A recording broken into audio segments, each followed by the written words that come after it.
2047 నాటికి ఆంధ్రప్రదేశ్ను స్వర్ణాంధ్రగా తీర్చిదిద్దడంలో పేదరిక నిర్మూలన ఒక ముఖ్యమైన లక్ష్యం. ముఖ్యమంత్రి శ్రీ నారా చంద్రబాబు నాయుడు గారు ఈ దిశగా ముందడుగు వేసి ప్రారంభించిన జీరో పావర్టీ P4 కార్యక్రమానికి ప్రజల నుంచి అద్భుతమైన స్పందన లభిస్తుంది.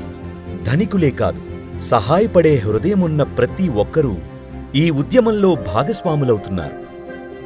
అలాంటి ఓ మార్గదర్శి శ్రీమతి పల్లికొండ హేమలత గారు కృష్ణా జిల్లా చల్లపల్లి మండలం పురిటిగడ్డ గ్రామంలోని ఎంపీపీ పాఠశాలలో పారిశుద్ధ్య కార్మికురాలిగా పనిచేస్తున్నారు.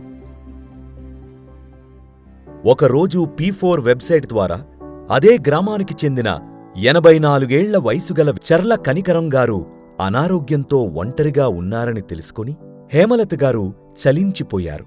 ఆ వెంటనే కనికరం గారిని బంగారు కుటుంబంగా దత్తత తీసుకున్నారు. నేను పారిశుద్ధ్య కార్మికురాలిని. మా జీవితాలతోనే నడుస్తుంది. చంద్రబాబు నాయుడు గారు ప్రారంభించిన P4 కార్యక్రమాల గురించి ఫోన్లో చూసి తెలుసుకున్నా. నేను కూడా సేవ చేయాలనే తపనతో P4లో మార్గదర్శిగా నమోదయ్యాను. అప్పుడు మా గ్రామంలో ఉన్న చిల్లా కనికరం గారి పరిస్థితి గురించి P4 సైట్లో తెలుసుకున్నాను.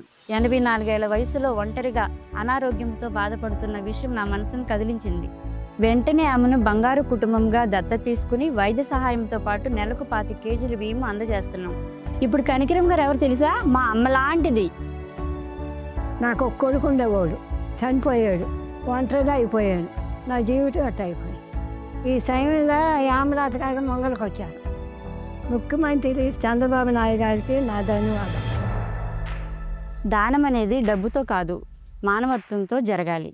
నేను కార్మికురాలనైనా ఒక అమ్మకి అండగా నిలవగలిగాను. నాకంటే మెరుగైన స్థితిలో ఉన్నవారు ఎంతోమంది ఉన్నారు. వారు ముందుకొచ్చి సమాజంలో వెనుకబడిన సహాయం కోసం చూస్తున్న జీవితాల్లో వెలుగు నింపాలి.